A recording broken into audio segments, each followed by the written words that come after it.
Hi, my name's Andy Day. I'm the founder and CEO of Capital A, and welcome to M&A Q&A. Today we have Kim Mhyre. Kim has an illustrious career. He's been involved in creative marketing and media businesses for 40 years, having started in Boston at IDC, helping IT companies to get to market, and then moving to Ziff Davis to set up their studio division. Then president of Comdex Worldwide, MD of George P. Johnson, which has got to be one of the oldest marketing companies in the world, 100 years old, I think, 1,500 staff. Then EMEA CEO of Project Worldwide, which is a holding company that's been set up above George P. Johnson in 2010. And Kim was CEO during that period when they formed that group. So very interesting period of time. Hopefully we'll talk about that. Kim's since been MD of Freeman Company, was the guy that came up with the name Freeman XP, if you've heard of those guys. Then MD of MCI Experience, and now the founder and managing partner of Experience Designed, which is a strategic and creative ideas agency. So Kim is very much the creative leader and not the finance guy, which is what I think most of us here identify with as leaders of creative businesses that are, that we're growing. But he's been involved in the strategy around the acquisitions, evaluating agency expertise, client relationships, culture, all that sort of stuff, and then integrating the agency's post-acquisition. So I've been keen to get Kim on M&A Q&A. He's a really inspirational thought leader, as well as being so experienced in the agency world. But one of the things we haven't talked about that much is integration, and he's got some great insights into that arena. So Kim, welcome. How are you doing? I'm doing great, and it's great to be here. Thank you. I hope I can shed some light on some of the mysteries of my past. Hopefully. Well, as I say, we'll start with a quick background check on you. So this is what we do with all of our guests that come in. So we're going to check that you've got the credentials. But take us back to where you started in the marketing world. How did you get into marketing? What's your passion around that? So first of all, I am American. If you right away, I have to sort of get the accent out of the way. I've lived in the UK for 30 years. I'm a British citizen. I married a Brit and there and ended my US citizenship, or at least my living there. So I've lived and worked here and also in Asia for a short period when I opened our business in China when I was working with the Comdex organization. So I spent some time there in partnership with the Chinese government, who was our 50-50 partner, as they like to do in China, in developing the Comdex brand in China, in both Beijing and in Shanghai. So anyway, I started out in the working, I have a master's degree in statistics, for what it's worth, years ago. By the way, 40 years, I started when I was 12, so just give you some context. I was going to say, I don't know how you fit 40 years in. Yeah, that's what I mean, Anyway, yeah, I started out as a research analyst working for a company called International Data Corporation. You may have heard of them. They forecast tech industry and do market share analysis of tech industry and tech companies. I sort of rose through the ranks there and ended up as a senior VP of IDC, responsible for a bunch of their technology practices, but also responsible for their marketing and brand positioning, and also launched their consulting division. So helping them expand their business and do new kinds of things. And it was that role that led me to join the holding company of IDC, which is called International Data Group. International Data Group, or IDG, it is still in existence in some places, was a publisher of tech trade publications like Comdex and InfoWorld and PC World and all of those, Mac World and all those world publications, and was quite a large publisher at its time. What was really interesting is then joining the marketing services division of the publishing company. Right away, some of the first opportunities we recognized for our publishing properties were events, because it was a natural. There was no question that you had a content base, you had a readership, and you had advertisers, which could translate easily into an event with content exhibitors and attendees. So got involved in launching a number of publication branded events around the world for IDG. Did that for about a year when I was recruited away to join George P. Johnson. And that's here in the UK. And George P. Johnson, again, yes, it's one of the oldest, I think, marketing organizations in the world. It actually was started by a Swedish guy, George P. Johnson, in fact, his name, in the early 1900s. He migrated from Sweden to the Great Lakes. He was a sail maker. He made sails for the schooners on the Great Lakes, of which during that period were, involved in trade. But he quickly realized that the steam engine had been invented and that increasingly ships were becoming steamships. So he transitioned his sail making business in his big facility full of sewing machines into making flags and bunting and banners. And in fact, then launched the first motor shows in Detroit, which at the time were flags and buntings and banners. And that was what the exhibitions were made of. So transitioned that business over into that, and then ultimately, again, focused pretty much on the automotive industry, became one of the largest exhibition design and build firms in the world, following the German manufacturers with the acquisition of Technique in Germany, and then Technique setting up in China. They took on a pretty leading role. I guess it was in the early 80s when they finally were approached by a large tech company, actually I'll say it's IBM, who came to them and said, look, we want to outsource all of our event stuff. That's not really a core competency for us. We want our marketing people focused on marketing. We don't want them focused on, warehousing and shipping and moving stuff around. We want to outsource that entirely, and we like to do it on a global basis, partly for the efficiencies of doing that, and partly because of sort of brand integrity. One of the things they were finding is the IBM logo was blue in Detroit and it was green in China. There was no sort of consistency of branding or of that kind of capability. And so they came to GPJ and offered them an opportunity to pitch on that business, which they did and then won. And it changed GPJ's business kind of forever, to be honest, the IBM contract. Because part of the IBM contract terms was that for regions or areas or countries with certain volume of business, they had to have a presence there. And that got us started on the path of looking to acquire businesses that could support IBM, primarily in that region for GPJ. And some of those were outright acquisitions, but most of them, to be honest, were partnership agreements where we had first right of refusal if they were ever to try to sell them, be sold or sell themselves or be acquired. We had first right. We had some parameters in terms of we had to guarantee a certain level of business coming their way, and we took licensing fees for a certain percentage of the total turnover that they generated. And that model supported GPJ for quite a long time, actually. And some of those agencies came on, particularly in Japan and Germany, came on to be full acquisitions. So that was kind of how that model worked. I was at GPJ for 10 years and managed sort of all of those partnerships and the acquisitions. And they were partnerships in the Netherlands with DDG that still exists, an agency there, Action Impact in Dubai, PS Group in Stockholm. There were lots of them. And some of them worked out really well. And some of them didn't work out so well. And there's an interesting thing about the agency world is that most agency startups are usually started up by someone who's very dynamic and very confident in what they do. And they start a business, and the business really, in many ways, revolves around them. In spite of them potentially not wanting it to, it does. And it becomes very dependent on them as well. Client relationships, direction of the event, management of equity, all those kinds of things become down to the MD. And so when you're looking to do joint ventures or partnerships or acquisitions, what the objectives are of that agency's leader or leadership is critically important, because if all they're trying to do is buy themselves out, you're not buying much.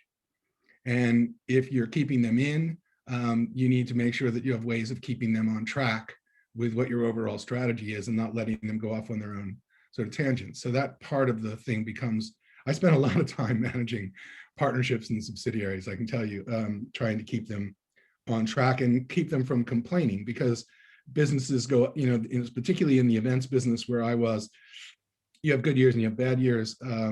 You don't have a lot of long-term contracts. So one year you could win a ginormous event and it doesn't take place next year. And that affects your turnover. So you need to be able to iron that out and manage that, and it becomes more complicated. So that's kind of, yep. So let's go through those sort of one by one, those points that you brought up already. And also brilliant history of JPG, because either you know who they are or you don't, and it just sounds like some fella's name, doesn't it? Well, it is. Actually, they're massive. I don't know what their turnover is now, but I think it's something like a couple of 100 million or something. They're one of the biggest events agencies. In terms of revenues, they're up around 750, 800 million, and their turnover is in the 200 to 300 million range. So it was a massive business, and you were just responsible for the international stuff outside of the US. Well, just Europe. There was someone who was managing Asia. So I had what was called Europe, Middle East, and Africa. We weren't really we had an office in South Africa, but that was it.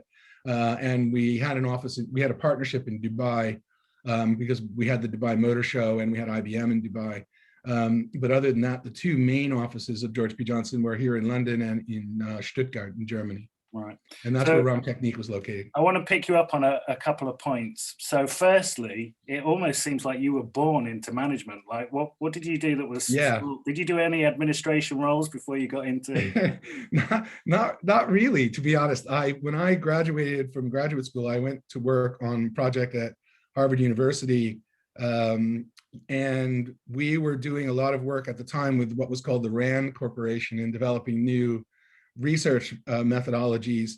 And so I became kind of a sort of expert at some stuff called system dynamic modeling, which was a way of building positive and negative feedback loops and creating dynamic modeling and all that sort of stuff as a graduate student. And so when I came to IDC, I had a pretty instrumental role in helping the whole organization reinvent how they were doing surveys and how they were creating their data and the data integrity around that. And you have to remember that, again, it is 40 years.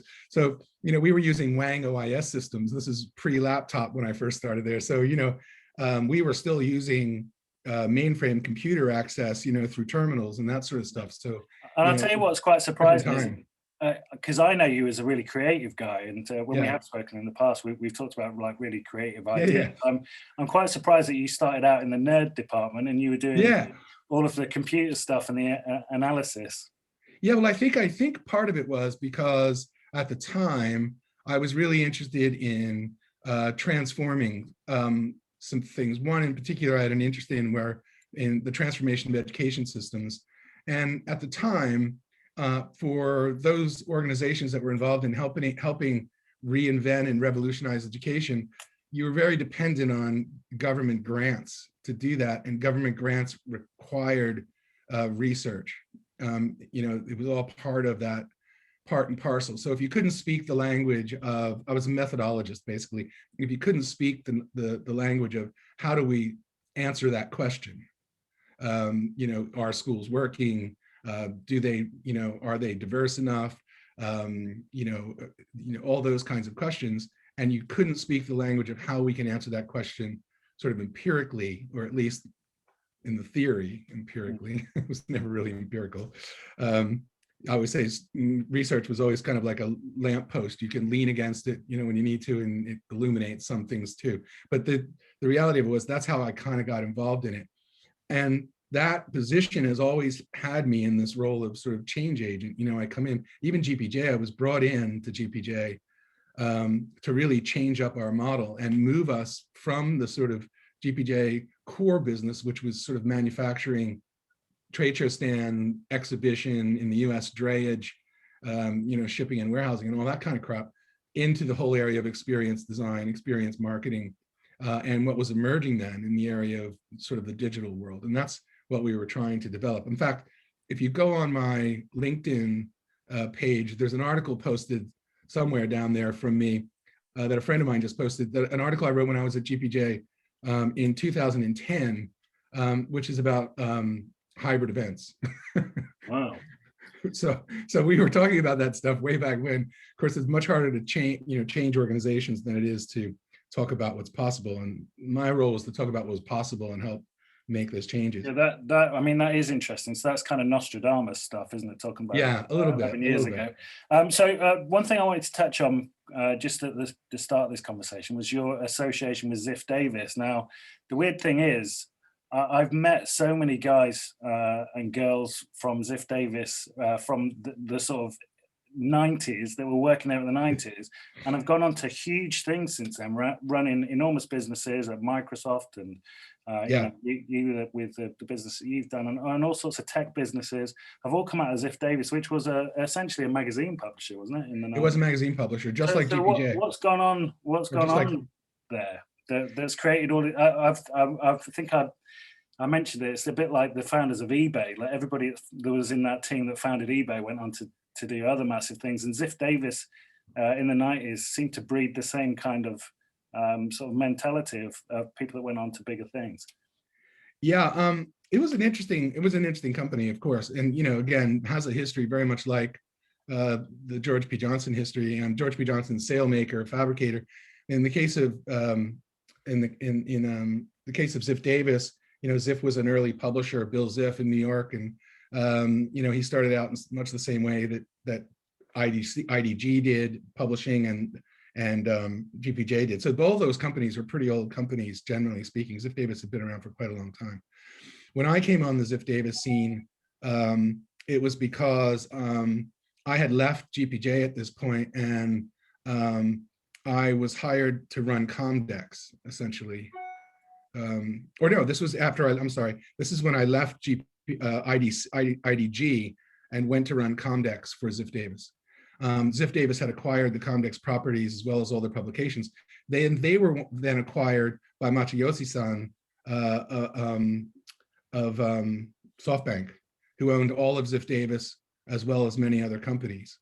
And so while Ziff Davis was owned by SoftBank, all those companies in the Ziff Davis family were all brought together. Before that, they were all kind of separate entities, but now they were all brought together. So there was an events division, there was a digital division, there were the publications, there were country offices, it was kind of became a hybrid of different kinds of things. And I was in a group which was called ZD Studios, which was basically the same as in IDG Marketing Services. The whole idea was to be an integrator of media properties for the largest customers. So what we would do is, again, you'd go out to a large advertiser and you would sell them sponsorships and events, cover wraps and cover mounts, inside specialty research, lots of other kinds of activities that rotated around the properties owned by Ziff Davis, kind of an integration function, and that's kind of the way that worked. Then when SoftBank sold Ziff Davis off, because Matsuyoshi-san decided that he wanted to go into a different bit, the software business, basically, as opposed to the publishing business. He sold it off in kind of pieces.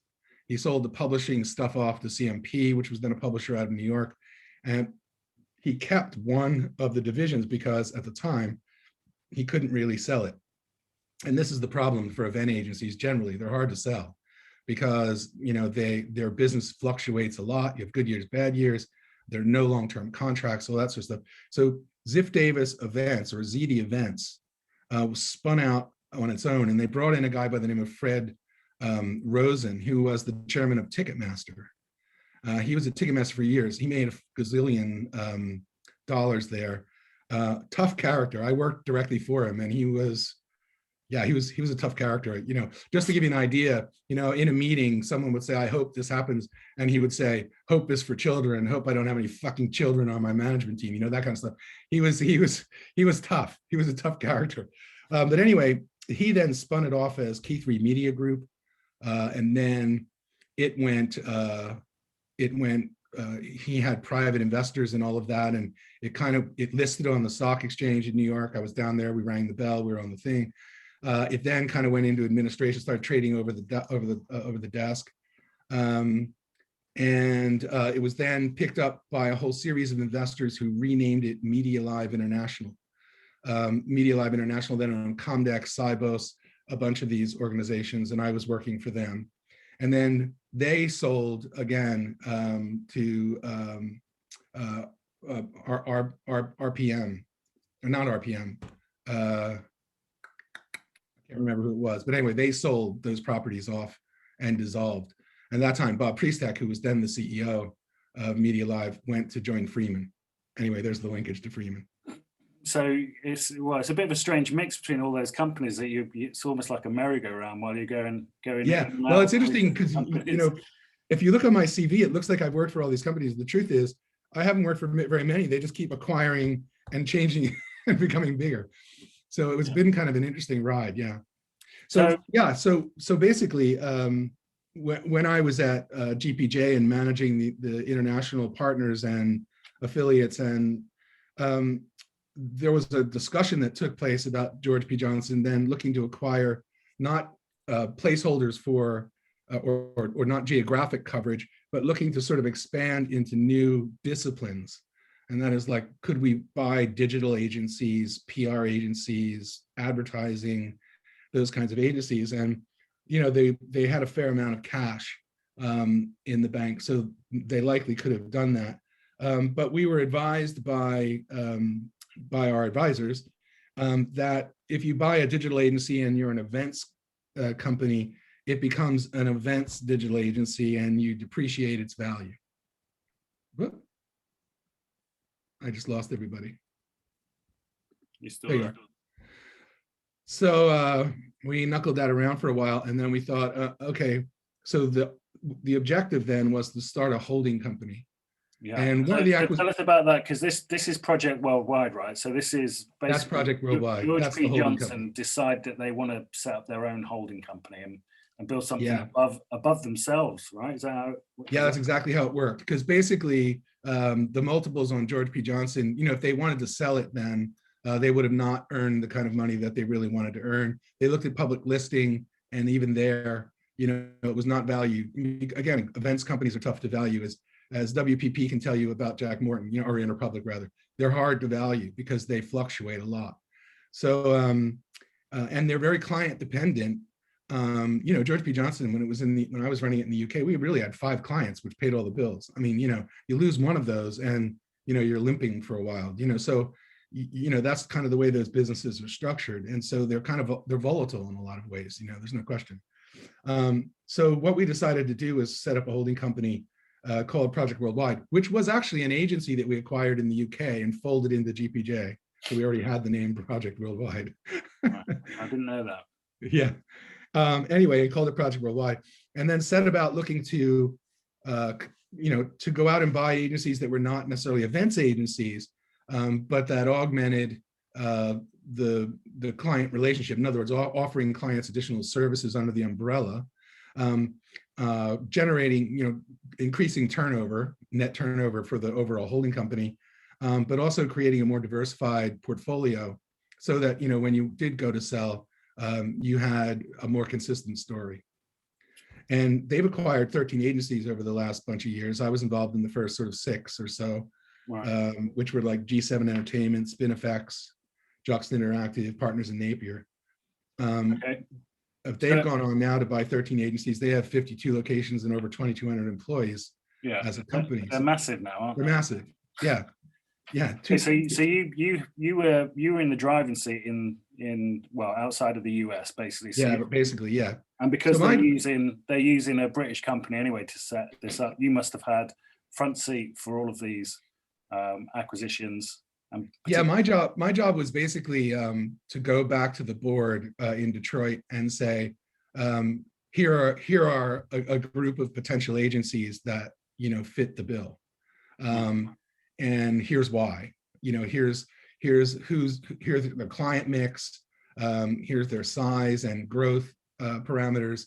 Yeah, so let's dig into that then, Kim, because that's a really interesting part of what we've been talking about. So how did you go about finding those agencies? So if you picked up a list of those and took them to Detroit, what happened before that? How did you find them? What was your criteria? You were just starting to get into the criteria there, but how did you find them, and what was the criteria that you were looking at to find a successful?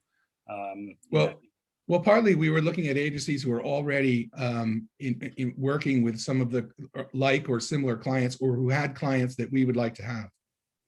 Right. That was kind of really important.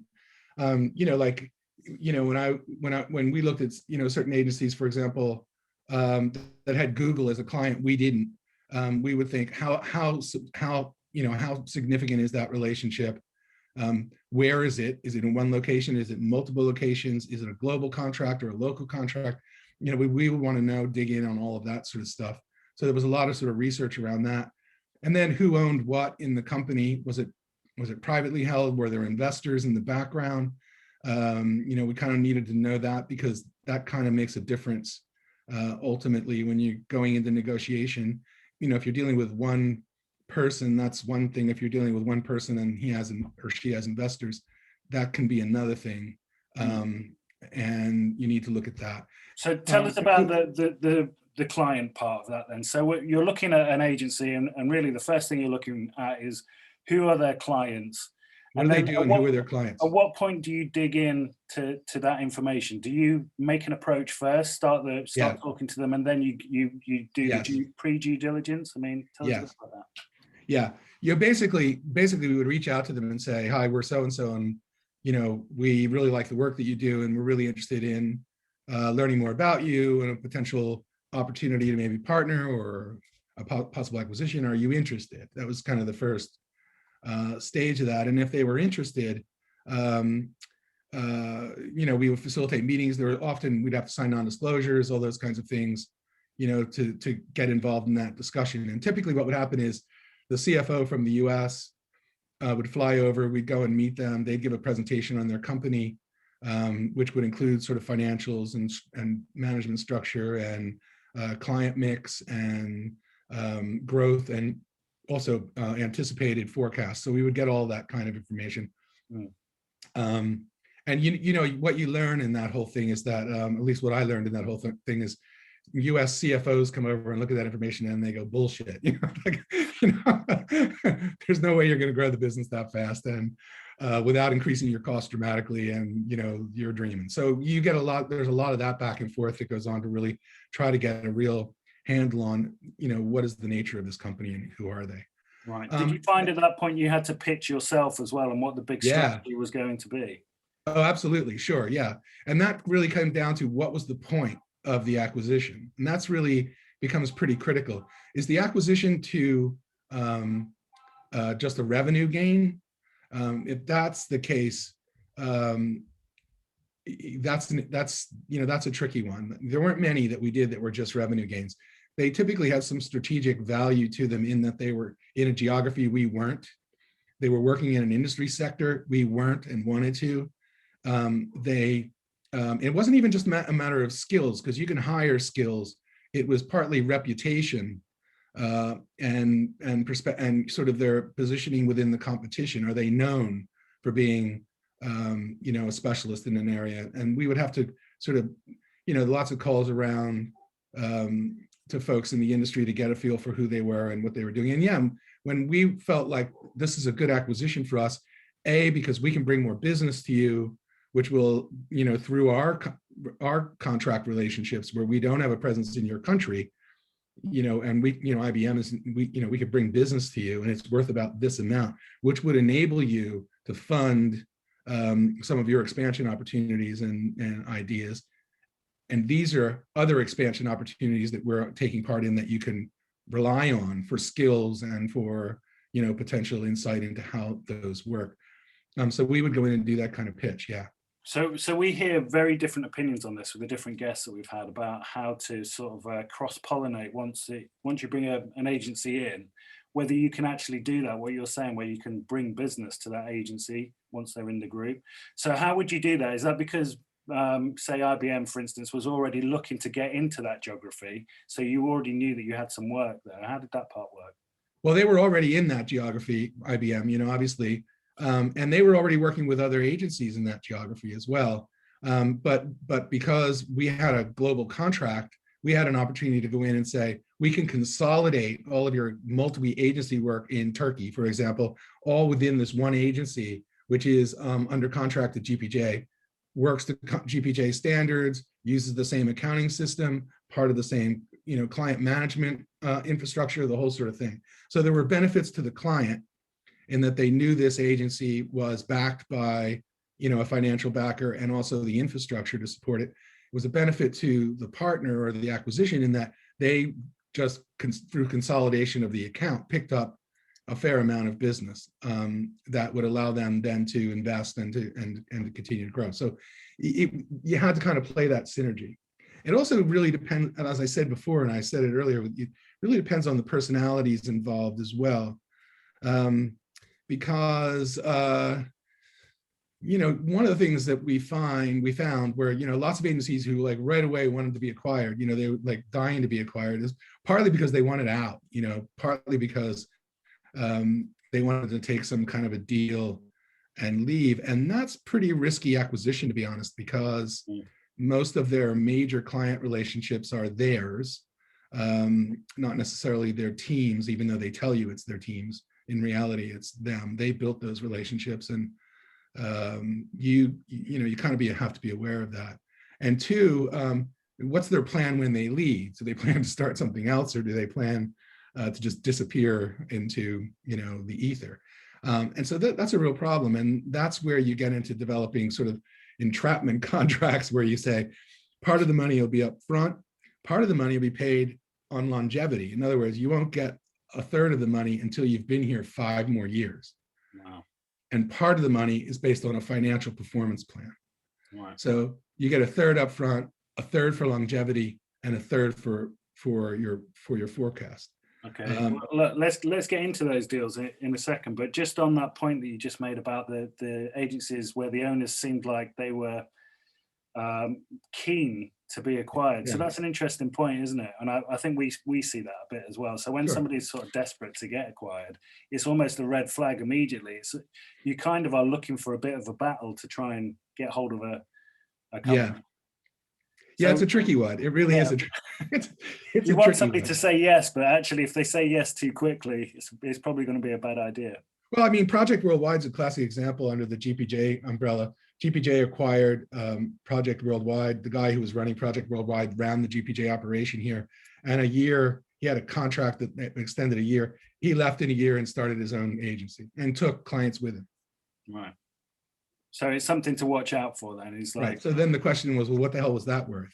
Yeah. I mean, right. So what's the balance? What's the psychology in going into, making an offer and then what are you looking for when somebody comes back keen? What you that they have some usually that they have some idea of where they see the business going. That they have an ambition to grow the business through an acquisition can help you grow your business. Obviously, you take that income into your business. And that's not to say that you don't want to take a little cash. I mean, that would be silly. Who would want to do that, right? Exactly. But, it's kind of like, look, I'm playing in this little pond. I'm going to play at a bigger right. pond. And to do that, I need investment. And I'm not going to get investment in my current form. And it's organically too difficult to scale to the level that I can be where I want to be. So you want somebody to come back. Basically, the response you're looking for is, that's great that you're going to acquire us, but actually, we want some assurance that you're going to help us grow, and this is our ambition. So you're funding somebody else's ambition, really. Yeah, their ambition and your gain ultimately, in that you're creating capabilities maybe that you didn't have, skills that you didn't have within the organization, clients that maybe you didn't have that they're able to obtain because of their uniqueness or their positioning in the marketplace, which help you expand. Again, it's like, there's so many companies in the events world that like all their clients are banks. Well, that's kind of a problem, because, or healthcare, like all our clients are pharmaceutical companies and all we do is pharmaceutical meetings.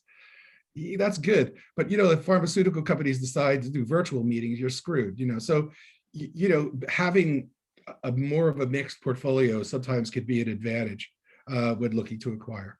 So that's kind of one of the things that we always looked at. And the other thing was, just really clever people, really smart people who we were adding to the management team, who wanted to be part of it, who wanted to be part of the overall, like you want to be part of the Project Worldwide, adventure to create this massive holding company. Right. and weren't looking for short-term benefit from that, but long-term benefit from the growth of the overall network. That's the kind of person that you're happy to talk to, because you get a really smart person, you get them on their management team, you're getting their great insight, you're getting the skills that they have in their relationships, you're getting that diversity of thought. And that's really, and they're looking for their earnout, at the end of the big game. That's boom.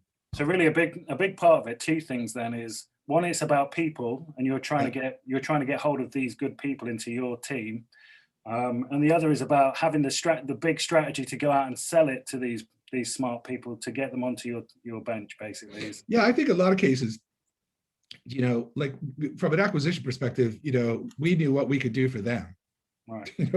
What we wanted to know is what could they do for us? So that was really part of it. How do you see yourself in the mix? And what role do you see your agency playing in the mix? And how do you see the benefit of being part of the overall network? All those kinds of things were really, really important, and so it was that kind of mixed sell. If it's just about money, it's a tough one. It's hard to do. Okay, cool. And look, at the start, I mentioned that you've done a lot of integrations, and obviously there was at least 6 just in this one business that you built. And if there's one thing that we don't really have to do a lot of, it's the integration part, because we've usually disappeared into the sunset by that point. So it'd be good to get your insights on this, because it's not something we've gone into in a lot of detail. So what's your go-to strategy for integrating these agencies once you've acquired them and the deal's done? What was your approach then to integrate them, and what if any were there any failures, and what can you? Oh yeah, well, sure. The first thing you do is you back out all of the sort of administrative costs. So you have one HR system, you have one financial system. You can, not every little agency out there needs an HR director. When you have a massive HR organization, not every organization needs a finance group. That's not to say they don't need an accountant or they don't need a finance person, but it's just they don't need a significant amount of that infrastructure anymore. Mm-hmm. There's also leverage in marketing, particularly because marketing these days is, it's become borderless in a sense that digital marketing transcends borders. You can centralize a lot of marketing work and customization around that work. It doesn't have to be centralized in the corporate organization. It could be that you acquired an agency that's better at it than you are, and you're locating your marketing there. That's not an issue. But there are those kind of functions that you want to say, where can we cut, some cost out of the back end of this thing? There's no question that that's always part of the strategy. Right. And those are administrative, HR, finance, those kinds of things. Purchasing, really a big one. Like when you have people purchasing, you 6 different agency entities and all of them have their own purchasing. There's obviously, you're not saving any money there. If you can consolidate purchasing, you have a bigger negotiating ploy. So those kinds of things are things you want to figure out early on in the process. Right. So in terms of integrating them, your first thing is, because we had somebody on that said they didn't touch any of the agencies that they acquired in the first 90 days. They just left them. So in terms of the back office stuff and saving money, you're looking to do that early, but what's the rest of it? What's the rest of the story around bringing the people in? That's a good point that you just make, because it is true that when you do acquire an agency, first of all, you've got a lot of very nervous people, usually in that agency. There's only 1 or 2 guys who are like jumping for joy. They're usually doing it outside, the car park. So everybody else in there is going, shit, what's this mean? When they consolidate these 2 businesses, where is our Right, exactly. So it is important to involve the organization in the integration plan. The worst thing you could do is go in there and say, okay, this is how it's going to reorganize. It's, you just lose all the talent right out. They just go, boom, we're out of here. And that requires, setting up an integration team within the agency, working with them, and getting their input. It's not about coming in and mandating stuff. Now, over time, of course, there are some things you want to mandate, but it's better to sort of coach the team along to those rather than enforce them, in a sense. And that's, part of the integration psychology of things that works pretty well. Okay, cool. And I kind of stopped in your tracks because I knew I had a later question about some of the deals that the deals that you put together during that those 6 agencies that you were involved in acquiring. So I know you're not the finance guy, so we don't need to go into too much of the finance detail, particularly if it's still sensitive, because it's still. Yeah, I wouldn't. I don't actually have it. A tremendous amount of insight into the financial models. I mean, but in terms of the deals, so you were talking about it. How you make a certain amount of offer of upfront cash and then some later on, even to the point that you were saying you needed to be in the business for 5 years, I think you said. Well, there were different. Different. Yeah. So give us some of those as ideas of how to structure offers. Well, that was kind of the main thing that we. That was kind of the main thing that we were doing. Part of it was take the money up front off the table first, and then look at what the revenue forecasts are, and what's a viable, what's viable. So you really need to know, is this really possible, and and probable? Because the worst thing you could do is buy an agency and then their earnout is tied to a plan that they'll never make. I mean, it doesn't serve anybody's purpose. Mm-hmm. There was no point in buying them, if all you're going to do is piss off the principals and not making. So literally, your thought process is that black and white. Is if they're coming back to you and saying, "Look, we want this as an earnout, and we're going to hit these massive targets." If it's not real, it's you walk away at that point. Yeah, or you try to talk reason. But the reality of it is that if you have probably not feasible forecast, or one that's that's ambitious. And of course, you want organizations, agencies that you're acquiring to be ambitious. You don't want them to come in and say, we don't know. We're just going to flatline for 3 years. That's not useful either. but if they're coming out and they're just talking shit, basically, you have to say to them, look, guys, we're going to tie, a fair amount of your money to that. You still feel the same way about the forecast? Let's get realistic. Okay. Mm. So that's really important, that you have a realistic expectation of what the financial contribution of the acquisition is going to make to the business, and that really becomes your first entry point to negotiations. I think the second one does come down to what is your commitment, your level of commitment to the business. Are you going to are you willing to stay 3 years? Are you willing to stay 2 years or 4 years, or what is it? Or are you planning on getting out of here? By the way, sometimes we'd like to see you go. Bye. We're going to put this person in charge. That's fine. And we can have those negotiations too. But a lot of times you'll find, like as I said, the principal tends to be the agency when you're buying smaller agencies. That's just a fact. So, you need to understand that. And then the third part is what's left in terms of what you could reasonably expect as an upfront payout or bonus, based on your agreement to these other conditions, which could be time of service, could be revenue objectives.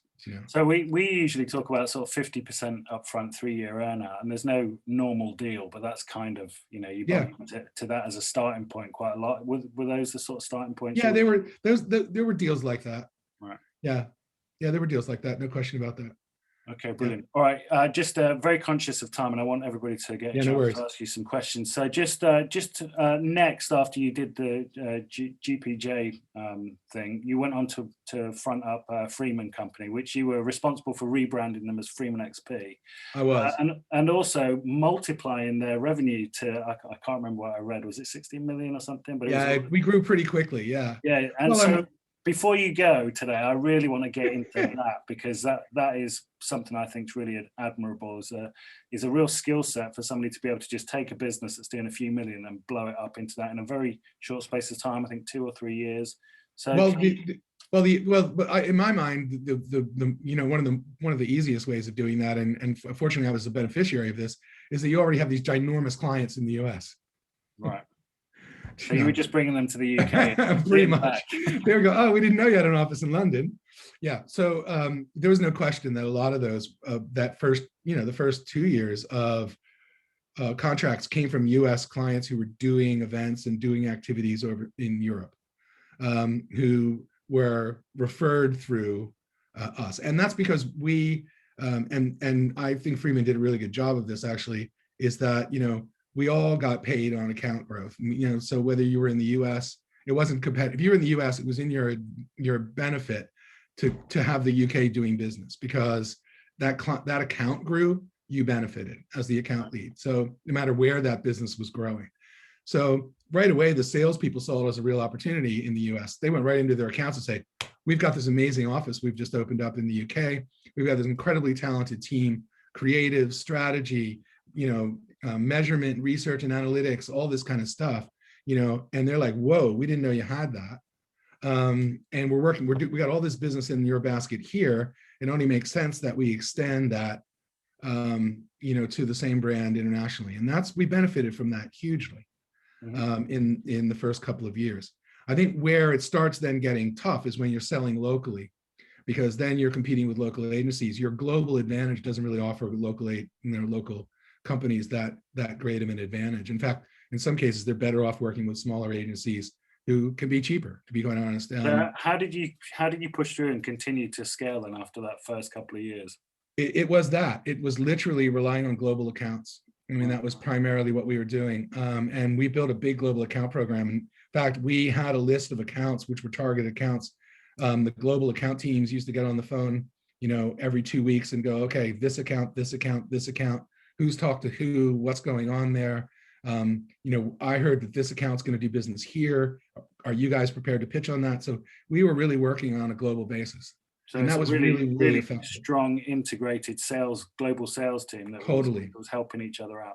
So Absolutely. a good strategy would be incented to help each other out, by the way. So not seen as competition, where in the case of MCI, for example, I was competing with the Dutch office. They were coming over and selling in the UK. Right, and it's difficult to take competing out, particularly of global agency models, particularly in holding company as well. There's a lot of internal. Right. Well, and the other thing was that in my world, the biggest budgets were global budgets, and global budgets for most tech companies are in the US. So, for example, when you think about Mobile World Congress in Barcelona, that budget came from California. Right. It didn't come from here. So you get tapped in through the US organization, through the account that's already working with that tech company, and you get the business here. So I think what I'm getting from that is it's a really good strategy for any British company to go and acquire a US company that's got some global accounts in fact, it is. And I think there are some examples out there. First is a good example of an agency that its growth really came from its US acquisition. No question about that. And today, you might even think of First as a U.S. company. Yeah, I think we had the founder on, actually. Yeah, he's great. Yeah. Okay, so that's all good. I'm going to leave the members of the team now to ask you some questions. I just wanted to quickly sum up with where you are at the moment. So I know you're doing your own consultancy called Experience Design. Tell us a little bit about that and where to find you on the internet. Okay. Yeah, so I started I have a bunch of my colleagues that I've worked with for a long time. Jordan Wade, creative director extraordinaire. Niru Desai, head of strategy at GPJ for 15 years. We've worked together, amazing people. All of us have kind of gone off and started our own little boutiques, and we're working together, and we call ourselves a partnership, and we called ourselves Experience Designed. And so lots of different kinds of projects. We're doing change forecast workshops with agencies to say, let's analyze trends and look at where you fit in that and how you might consolidate some of these trends into creating new business opportunities. And particularly now, the timing is so good for this because a lot of these agencies cut back dramatically over the last 12 months in terms of headcount and other kinds of things. And so they really do need a little fire lit under them about where they're going next and why they're going there, why they exist, what their proposition is, and defining that proposition around value, not around product, which is really, really important. Because, and I think this is the problem and the catch that people fall into. You say, I'm in the events business. Well, really, what does that mean? What do events do? What is the value of them? If it's bringing people together, there are other ways of doing that. If it's creating content and distributing content, there are better ways of doing that. So, really start to break down as, again, myopic marketing. Companies that think that define their business by what they do can become obsolete. Businesses that define their business by the value they ultimately provide their customers can evolve. And I think we're going to see a lot of agencies learn to evolve. And that's going to require a new language too. I was just on a call yesterday and someone was saying, I don't believe in virtual booths. And I was like, what the fuck is a virtual booth? So, I mean, they're using language from the past that tried to project it forward and it doesn't make sense. So I think the whole thing about the industry is looking at change, embracing change, understanding that it requires a different language. It requires a focus on value versus product, all those kinds of things. So we're working with companies, helping them do that and helping them build out their propositions. So that's been really, really important. Okay, brilliant. And yeah, I think there's another recurring theme is this defining propositions for agencies as well. So really critical, you mentioned that. And it's really important too that you look at, who you are and why you exist, who your customers are and what you do for them and what you can do for them. What skills you have, what skills you need, how you're structured, what your finances are, how do you sell? I mean, all those things are really, really important. And sometimes, like in the whole world of myopia, we get so focused on our business that we forget the ecosystem that we compete in. And we tend to do things the same way because that's how we've always done them. And in fact, it's really hard to break that pattern, but in times of change like this, it's crucial. Okay, brilliant. A great summary of what you're doing. So I'm going to open up the opportunity for others that are in the call now to ask you some questions. So if anybody's interested in asking a question, but until those mics go on, thank you very much for your time. It's been fantastic speaking to you. I've enjoyed it. Kim. Thank you. I really enjoyed speaking to you, and also I follow you on LinkedIn as well of your inspirational posts that you do. So, the places we will go. Exactly. So just very quickly then, is there anybody wanting to ask a question? Any questions there? Got a few, Andy. Come on, Will. Okay, so Will Jeffrey, please. Well, unless anyone else wants to go first, I don't want to dive in and. There's no other mics at the moment. Okay. Thanks, Kim. That's really useful. I've got quite a few questions that I could go with. But I guess one of the ones I was interested in, of the deals that you did as part of this roll-up for GBJ, you said you were there sort of 6 or so acquisitions that you were there involved in. Who was the biggest beneficiary of that whole process? Who benefited the most? Individual or company? Who came out best out of all that? I think it's a combination. And I think you also have to look at it in terms of short-term benefit versus long-term benefit as well. I think in the short term, some of the agencies that were acquired benefited because they kind of needed the security of that investment in order to continue to scale and continue to do what they were doing. I think overall, the goal was that the holding company would ultimately benefit from the asset value. That they were creating, and I think that was really important. So there was I don't think there was any short. You buy an agency, the overall organization that bought it doesn't. In fact, if anything, the thing to be careful of is that the overall organization tries to kill the new child. Which happens a lot. It's kind of like with Freeman, when we launched Freeman XP, the whole Freeman organization said, "What? We're already creative. We're already strategic. We don't need them." And so you created your own enemy base right within your own company. And so that's really important and careful that when you're doing that, the value proposition is clear to everybody, in the organization so that they go, yes, yeah, maybe they benefit short term, but long term, we're all going to benefit because of the asset value of this company. I mean, I've got a question. I'll try and form this next one into a good question. That's all right. Bear with me here a bit, but I guess that I think what I'm wondering is the extent to which the premise of these roll-ups and this acquisition is that 1+1 makes 3, and that by bringing these things together, this expertise, this geography, this capital, or whatever it is, you're able to unlock something that wasn't there before. Essentially, it all is predetermined on whether the client is going to spend more or you're going to get more clients. You get more value because you come together. In now that we've approaching a very different time in many ways, post-COVID, but these changes have been happening anyway. The extent to which we have to go through this process of bringing lawyers, accountants, and bankers together to buy a business in order that I can work with you to make more money together. It feels that I'm just wondering that how important this whole process of a corporate acquisition, which actually takes quite a long time to do, costs a lot of money, and actually is quite risky. In order to get to the bit that really is important, which is that we both make more money because we do a better job and we embiggen our client's account. Do you see that changing? Are we in the same place as we have been for the last sort of, few decades? Or is there now a kind of an emerging need for us to look possibly at not so much value creation, but maybe this value creation or profit and profit participation in a slightly, is that going to change, do you think? I think things are changing. I think you're absolutely right. And and one of the examples of that is what we see in the big networks, the WPPs and the Interpublic and those, they're consolidating, agencies together. And I think there's a real trend to do that, whereas before they were, as Andy said, buying agencies and leaving them alone. And part of that was, all boats, rise, the sea rise will float all boats. I think today they're realizing that the benefit of an acquisition that's not well managed in terms of integration has a life cycle.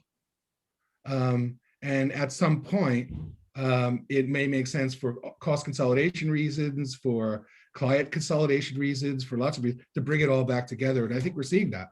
We're seeing a fair amount of consolidation go on, even within the events world. You're seeing agencies. I'm also wondering the extent to which the idea that so much craft work, production work, and this whole sort of business of marketing and advertising, content generation, and what have you, is now, it seems that it's actually happening independent of, these people, a lot of people work for big companies, they might work for agency networks, but there's also a huge amount of work that is done almost kind of freelancer to freelancer, peer to peer, in all of these different emerging networks, where you look at if the extent to which now there's a larger amount of, increasing amount of business done in that way, and that business is hard to acquire going forward.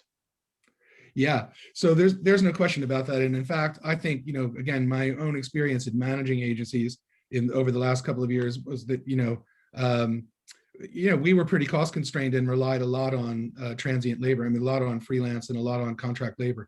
And I think a lot of agencies do that. The idea of having, a guy sitting there ready to do PR when a PR opportunity comes up, it's just not viable anymore financially.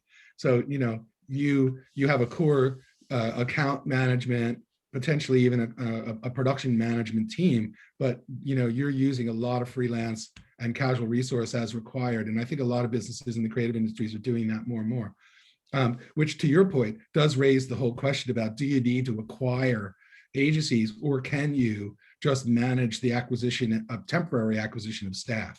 And I think, it's a good question. I'm not sure. And also peer-to-peer companies. You have lots of other service companies. Yeah. Yeah, I think it's a really good question. The reality of it is that, in some ways we were finding the ability to use freelance and contract talent actually a more competitive position than having to rely on our existing staff, to be honest, because you could get the best at this and the best at that and bring them in. And under the umbrella of, we're a big company, we're not going to go out of business, so we're not going to leave you in a lurch. And then we also have access to this incredible talent. So the mix of that almost made it unnecessary to acquire. Because you could, in fact, it gave you more agility, more flexibility to move and shake your business as you needed to by emphasizing certain talent when you needed to and de-emphasizing it when you didn't. Cool. One more question, if I may, which was just that through this whole process and these years you've done doing some incredible deals for these business, what's kept you in this? What's kept you going? What was your motivation, and did you get there?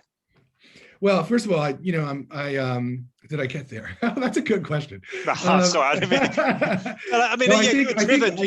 It's often because some of the people come on here, they want to do the deal. They're all driven by growth, but your story's different to that. I thought. Yeah, no, I think I've always been. First of all, I'm a people person generally, and I like working with really creative people. I've always really enjoyed that. I've always had amazing teams of people, most of whom are all still my friends. That we talk all the time. Even though we can't get together and get hammered anymore, we're still having a great, we still get connected. But the reality of it is that I always found in all of these jobs, my opportunity was always to play change agent, which I've always kind of enjoyed. So it's kind of going into a big established company and trying to make a change.